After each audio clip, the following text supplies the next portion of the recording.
This is my PowerPoint for religion, righteousness, revolution, and regime. It's an interplay of religion, moral values, revolution, and power and politics. I'm going to try to go fast because I have a lot.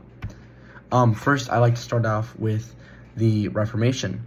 The early church was the authority.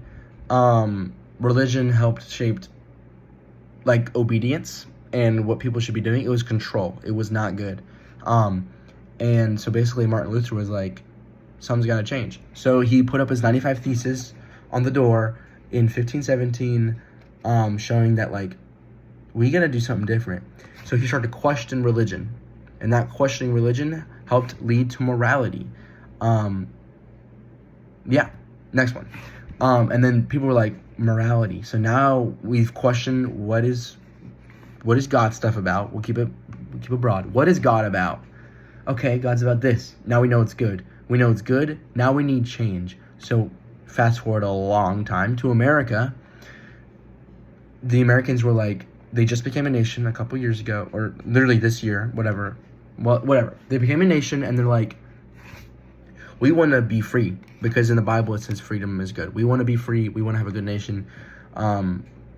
They saw liberty and freedom as a God-given right. All men are created equal, one nation under God. They wanted a free nation. And the moral duty to their God, which is God, it outweighed their duty to the king. So they were like, you know what? We're going to fight over this. So that thought of what is religion, what is good, what do we need to do started to happen. And they were like, we need to fight them. We need to start fighting them. So then they started to fight them, and then real fights broke out, blah, blah, blah. And then eventually they won the war, and that's the surrender of Cornwallis at the end of 1781. Well, that was the last, I'm pretty sure it was the last major battle. I'm not sure it was the literal end, but I think it was the last battle of the American Revolution, where they became a free nation because they knew something needed to change. That's what it starts with. It starts with something's wrong. I know what's wrong. It needs to change. Religion, morality, revolution, which brings us into revolution in politics. Something's wrong. I know what's wrong. It needs to change. Let's make it better. Politics. Now we're going back a little bit. It's not really about chronological order. It's about the order of what happens. It starts with a religion. It's always going to start with religion. Any basis of disagreement is usually based off religion. I disagree with you because of this. Well, why? Because of my morals. Your morals are based off your religion.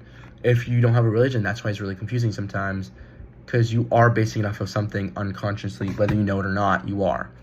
And then it stems from that to revolution. Something needs to change, and then politics, let's make it better. The Enlightenment is a good period about revolution because it was a revolution of thought. People started thinking differently in this time.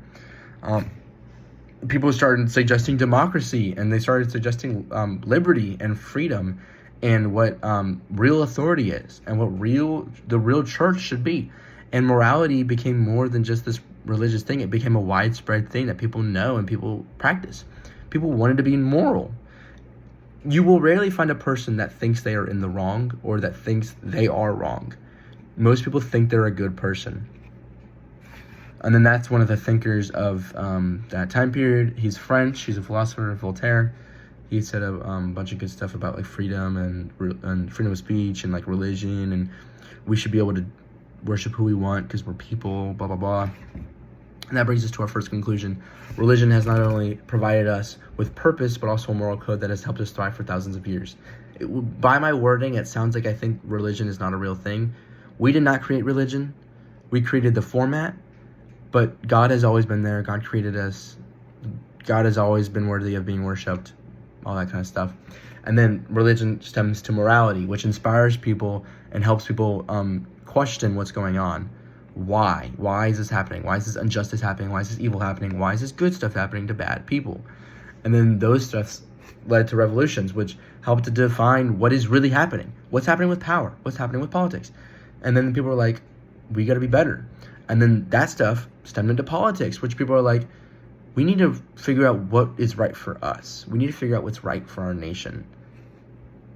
And each stage of this reform is necessary. I'm talking about nations right now. That's my main focus of this presentation, is that the reform of a nation starts with religion. It truly does.